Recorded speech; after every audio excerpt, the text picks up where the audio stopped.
வணக்கம். இன்றைய காணொளியில் நம்ம பார்க்க போது என்னன்னா, சில குவார்ட்டர்லி அப்டேட்ஸ் நம்ம பார்க்க போறோம். குறிப்பாக பேங்க்ஸோட அட்வான்சஸ் அண்ட் ப்ராஃபிட்ஸ் எப்படி இருக்குன்னு, அப்புறம் சுகர் கம்பெனிஸோட அவங்க லிஃப்டிங் கிடைக்குமா எக்ஸ்போர்ட் பண்றதுக்கு, அப்புறம் பஜாஜோடைய நியூ சிஎன்ஜி பைக்கோட டீடைல்ஸ் அண்ட் ஆர்பிஐ பேங்க்ஸ் கொடுத்த கமெண்ட்ஸ் வச்சு ஒரு சில டீடைல்ஸே பார்க்கலாம். ஃபர்ஸ்ட் திங் பார்த்தீங்கன்னா, நம்பர் ஆஃப் டிமெட் அக்கௌண்ட்ஸோட எண்ணிக்கை வந்து லாஸ்ட் 4 மந்த்ஸ்ல வந்து ரொம்பவே அதிகரிச்சிருக்கு. ரீசன்ட்லி பார்த்தீங்கன்னா 4.3 million investors demat account open பண்ணிக்கிறாங்க. ஸோ மார்க்கெட்டோடைய ரேலிக்கு இதுவும் ஒரு முக்கியமான காரணம். ஈவன் ஜூன் மந்த்ல பார்த்தீங்கன்னா எஃப்ஐயோடைய செல்லிங் ரொம்பவே ஹையா இருந்துச்சு. ஈவன் மார்க்கெட் வந்து ரொம்ப மேல பார்த்து போகிறதுக்கு ஒரு காரணம் பார்த்தீங்கன்னா இந்த monthly new edition of demat account தான்.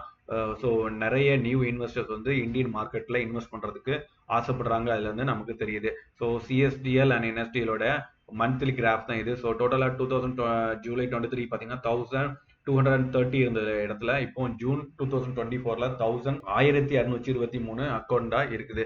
அதுக்கப்புறம் பார்த்தீங்கன்னா டைட்டன் அவங்களுடைய குவார்டர்லி அப்டேட்டை வெளியிட்டு இருக்காங்க. சேல்ஸ் வந்து அதிகமாகவே இருந்திருக்குது comparing to last year.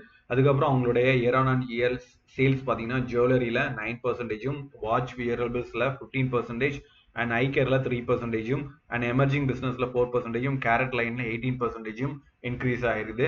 So டோட்டலாக அவங்க 61 ஸ்டோர்ஸ் ஓப்பன் பண்ணிக்கிறாங்க.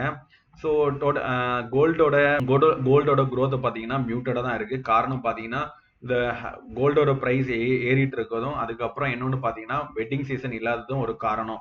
டோட்டலாக பார்த்தீங்கன்னா 34 ஸ்டோர்ஸ் வந்து கோல்டு ஸ்டோர் ஓப்பன் பண்ணிக்கிறாங்க தனிஷ். அதில் பார்த்தீங்கன்னா ஒரு store in Oman and 33 store வந்து இந்தியாவில் ஓப்பன் பண்ணிக்கிறாங்க. அதில் 11 தனிஷும் 19 மியாக்கும் 3 ஜோயாவும் ஓப்பன் பண்ணிக்கிறாங்க. ப்ரீமியம் மாடலோட ப்ராடக்ட்ஸ் சேல்ஸ் அதிகமாக இருக்குது. எக்ஸாம்பிள் டைட்டனோட ப்ரீமியம் வாட்சஸ் பார்த்தீங்கன்னா நிபுலா, ஏஜ் அண்ட் சைலஸ். இதில் நிபுலா பார்த்தீங்கன்னா 18 கேரட் கோல்டில் தயாரிக்கப்படுற வாட்ச். ஏஜ் பார்த்தீங்கன்னா ஸ்போர்ட்ஸில் உள்ளது வாட்ச், அண்ட் சைலஸ் பார்த்தீங்கன்னா ஸ்விஸ்ல மேட் பண்ணுற ஒரு watch. So watch and wearables பார்த்தீங்கன்னா டோட்டல் 17 ஸ்டோர் ஓப்பன் பண்ணியிருக்காங்க. 5 ஃபார் டைட்டனுக்கும் 5 ஹிலியஸுக்கும், அப்புறம் 7 ஸ்டோர் ஃபார் ஃபாஸ்ட் ட்ராக்கும் ஓப்பன் பண்ணியிருக்காங்க. அதுக்கப்புறம் Indian sugar mill association ISMA அவங்களுடைய முதல்வர் என்ன கோரிக்கை விட்டுருக்காருன்னா 2 மில்லியன் டன்ஸ் ஆஃப் எக்ஸஸ், அதாவது சர்ப்ளஸ் ஸ்டாக் வச்சிருக்காங்க சுகர். ஸோ கவர்மெண்ட் வந்து பெர்மிஷன் கொடுத்தா அவங்க எக்ஸ்போர்ட் பண்ணலாம் அப்படின்னு எதிர்பார்க்கப்படுகிறது. அவங்களுடைய அப்படி சொன்னது யாருன்னா director general of Deepak Palan in இஸ்மாவோட ஆர்கனைசேஷன் சொல்லியிருக்காங்க. கவர்மெண்டுடைய கோட்பாடின்படி 5.12 மில்லியன் டன் வந்து எக்ஸஸா இருக்கணும், சர்ப்ளஸா இருக்கணும்னு சொல்லியிருக்காங்க. பட் இவங்களுடைய இஸ்மா தலைவர் என்ன சொல்றாருன்னா அவங்க சொன்னதை விட எக்ஸஸாவே 3.6 மில்லியன் டன் எங்கிட்ட இருக்குது. ஸோ கவர்மெண்ட் வந்து எக்ஸ்போர்ட் பண்றதுக்கு பெர்மிஷன் தரணும் அப்படின்னு கோரிக்கை விட்டுருக்காங்க. ஸோ இஸ்மா வந்து என்ன எதிர்பார்க்கிறாங்கன்னா பெர் குவிண்டல் சுகர் கேன் வந்து 3100 இருந்து 3900 விலை உயரும் என்று எதிர்பார்க்கப்படுகிறது. அதுக்கப்புறம் பார்த்தீங்கன்னா பஜாஜ் அவங்களுடைய ஃபர்ஸ்ட் சிஎன்ஜி பைக்கை நேற்று லான்ச் பண்ணியிருந்தாங்க. ஸோ அந்த பைக்கோட நேம் பார்த்தீங்கன்னா freedom 125. Comparing petrol vehicle, கேசலின் vehicle, இதோட அட்வான்டேஜ் என்னன்னு எதிர்பார்க்கப்படுகிறதுனா எமிஷனோடைய ரேட் வந்து எமிஷன் கண்ட்ரோல் எக்யூப்மெண்ட்னு சொல்றாங்க. ஸோ இதோட எமிஷன் பார்த்தீங்கன்னா 26.7% லோவர் எமிஷன் இருக்குன்னு எதிர்பார்க்கப்படுகிறது. கார்பன் டை ஆக்சைடு பார்த்தீங்கன்னா 50% லெஸ் தென் ஆகும். கார்பன் மோனாக்சைடு 75% கம்மியாகவும், நான் மித்தேன் ஹைட்ரோ கார்பன் 90% லெஸ் ஆகும் கம்பேர்ட் டு கேஸ்லின் வெஹிக்கிளுக்கு இருக்குன்னு எதிர்பார்க்கப்படுகிறது. ஸோ இந்த வெஹிக்கிளோட ப்ரைஸ் பார்த்தீங்கன்னா டெல்லியில 95,000 to 1 lakhக்கு சேல்ஸ் ஆகிட்டு இருக்கு. அதுக்கப்புறம் பார்த்தீங்கன்னா இவங்க எக்ஸ்போர்ட் பண்ணுறதுக்கும் பிளான் பண்ணியிருக்காங்க. இந்தியாவில் மட்டும் சேல்ஸ் பண்ணாமல் எக்ஸ்போர்ட் பண்ணவும் பிளான் பண்ணியிருக்காங்க. பங்களாதேஷ் அண்ட் எகிப்தில் இவங்களுடைய வெஹிக்கிள் சேல் ஆகணும்னு எதிர்பார்க்கப்படுகிறது. அதுக்கப்புறம் பார்த்தீங்கன்னா ஆர்பிஐ வந்து கிரெடிட் growth பற்றி பண்ணுங்க அப்படின்னு சொல்லியிருக்காங்க. ஹையர் கிரெடிட் டெபாசிட் ரேஷியோனால லிக்விடிட்டி ரிஸ்க் வரதுக்கு முன்னாடி ஏதாவது கண்ட்ரோல் பண்ணுங்கன்னு சொல்லிக்கிறாரு. அதுக்கப்புறம் பேங்க்ஸோட மார்ஜின் வந்து குறையும் அப்படின்னு ப்ளூம்பர்க்ல ஒரு ஆர்டிகல் வெளியிட்டு இருக்காங்க. அவங்க என்ன சொல்றாங்கன்னா பேங்கோட ஃபோர்காஸ்ட் 2025 குவார்டர் 1 எஸ்டிமேஷன் பார்த்தீங்கன்னா ப்ராஃபிட் இன்கம் வந்து 14.5 இன்க்ரீஸ் ஆகும்னு சொல்லியிருக்காங்க.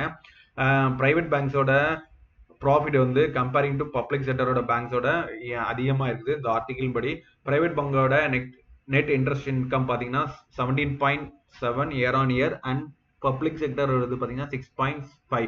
இது இயர் ஆன் இயர் இன்க்ரீஸ் ஆகுது, பட் குவார்டர் ஆன் குவார்டர் பார்த்தீங்கன்னா ரெடியூஸ் ஆகுது. இதுல இதற்கு காரணம் என்னன்னா காஸ்ட் ஆஃப் டெபாசிட் வந்து இன்க்ரீஸ் ஆகுது. அதுக்கப்புறம் பார்த்தீங்கன்னா இந்த first half of bank may feel ப்ரெஷர்னு கொடுத்துருக்காங்க. இதுக்கு காரணம் என்ன பார்த்தீங்கன்னா repricing of bank deposit books. So இதுக்கு முன்னாடி ஆர்டி போட்டிருந்தவங்களுக்குலாம் ஒன் இயர் முடிஞ்சிருக்கும். ஸோ அவங்க தே வில் ரேட் கூட்டி கொடுக்கணும். இதுதான் அதற்கு காரணம். ஸோ காஸ்ட் ஆஃப் டெபாசிட் வந்து இன்க்ரீஸ் ஆகிட்டு இருக்கும். ஸோ அதனால அவங்களுடைய நெட் இன்ட்ரெஸ்ட் இன்கமும் குறையும்னு எதிர்பார்க்கப்படுகிறது. அதுக்கப்புறம் இண்டஸ்இண்ட் பேங்க் பார்த்தீங்கன்னா அவங்களுடைய குவார்டர்லி அப்டேட் வெளியிட்டிருக்காங்க. நெட் அட்வான்சஸ் பார்த்தீங்கன்னா 3.48 lakh crore year on year 16% increase ஆயிருக்கு. டெபாசிட் பார்த்தீங்கன்னா 3.98 lakh crore year on year பார்த்தீங்கன்னா 15% இன்க்ரீஸ் ஆகுது. காசோ ரேஷியோ பார்த்தீங்கன்னா 36.7. ஸோ காசோ ரேஷியோ பார்த்தீங்கன்னா குறைஞ்சிருக்குது குவார்டர் ஆன் குவார்டர். ஸோ டோட்டலாக ஓவரால் பார்த்தீங்கன்னா பேங்க்ஸோட அட்வான்சஸ் அண்ட் டெபாசிட் ரேஷியோ பார்த்தீங்கன்னா ஃபெடரல் பேங்க் பார்த்தீங்கன்னா குவார்டர் ஆன் குவார்டர் அவங்களோட அட்வான்சஸ் அண்ட் டெபாசிட்டை மெயின்டைன் பண்ணியிருக்காங்க. At the same time south Indian bank பார்த்தீங்கன்னா அட்வான்சஸ் வந்து ரொம்பவே ஹையாக கொடுத்துருக்காங்க. ஸோ அவங்களால அவங்களோட அட்வான்சஸ் அண்ட் டெபாசிட் ரேஷியோவை மெயின்டைன் பண்ண முடியல. At the same time Maharashtra RBL bank பார்த்தீங்கன்னா அவங்களோட டெபாசிட்டே டவுன் ஆயிடுச்சு. -2.1% டெபாசிட்டட் குவார்டர் ஆன் குவார்டர் பார்த்தீங்கன்னா ரொம்பவே டவுன் ஆயிருக்கு. அண்ட் இஎஸ்எஃப்இ ஸ்மால் பேங்க் பார்த்தீங்கன்னா அவங்க இயர் ஆன் இயர் பார்த்தீங்கன்னா உங்களோட அட்வான்சஸ் அண்ட் டெபாசிட்ஸை மெயின்டைன் பண்ணிடுறாங்க.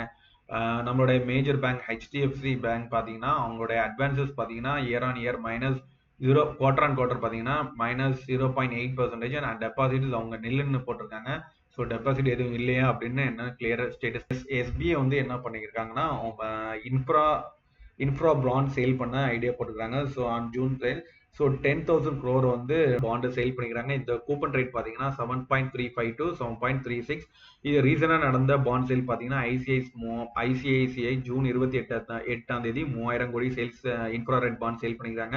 இதற்கு அடுத்தபடியாக பேங்க் ஆஃப் இந்தியா பார்த்தீங்கன்னா 5000 கோடி பாண்ட் சேல் பண்ண போறாங்க. டோட்டலாக எஸ்பிஐ பார்த்தீங்கன்னா அவங்களோட long term bond sales outstanding bond sales பார்த்தீங்கன்னா 49,718 கோடி பெண்டிங் இருக்குது. ஸோ இந்த இன்ஃப்ரா பாண்ட் சேல்ஸ் மூலமா இவங்க வந்து அவங்களுடைய சிஆர்ஆர் அதாவது காஸ்ட் ரிசர்வ் ரேஷியோ அப்புறம் ஏஎஸ்எல்ஆர் ஸ்டேஷனரி லிக்விட் ரேஷியோ அவங்க மெயின்டைன் பண்ணலான்னு எதிர்பார்க்கப்படுகிறது. அதுக்கப்புறம் அதானியோட குவார்டர்லி அப்டேட் பார்த்தீங்கன்னா சேல்ஸ் வந்து நல்லாவே இருந்திருக்குது. அதுக்கப்புறம் பார்த்தீங்கன்னா ஒரு முக்கிய காமெடியான நியூஸ். ஸோ ஒர்க் லோடு தாங்க முடியாம ஒரு சவுத் கொரியால உள்ள ஒரு ரோபோட் வந்து அதுவே தன்னைத்தானே ஸ்டேர்ஸ்ல ஒரு படிக்கட்டுல வந்து தள்ளி விட்டு இறந்துருக்குது. ஸோ இன்றைய காலகட்டத்தில் வந்து ஒர்க் லோடு வந்து மனிதனுக்கு மட்டுமல்ல ரோபோட்டுக்கும் இருக்கும் அப்படின்னு சொல்லி சவுத் கொரியால உள்ள ஆர்டிகல்ல போட்டு விட்டுருக்காங்க. ஸோ தேங்க்ஸ் ஃபார் வாட்சிங். Request your friends and family and supporters. Special thanks to all subscribers.